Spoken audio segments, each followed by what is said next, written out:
Hello and welcome to how to find WMTS or the web map services for your Planet subscription.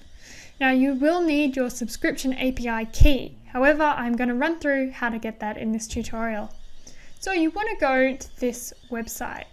Now we do have a blog on how to get to this site. So I do recommend you check out geoplexing medium to copy and paste. Now, what we will need is our API key to finish off this URL. So one way to go get your API key is to log into Planet Explorer.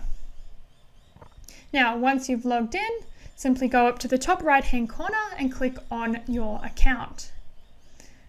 From in your profile, you will see there is an API key and a copy button. Simply copy and then paste into the end of the URL.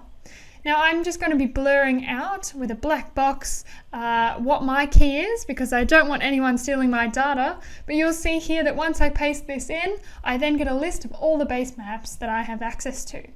There's also a button on there to the whole catalogue, and this is useful if you want to add this into any GIS programs such as ArcMap. Chat to us today if you'd like any further information.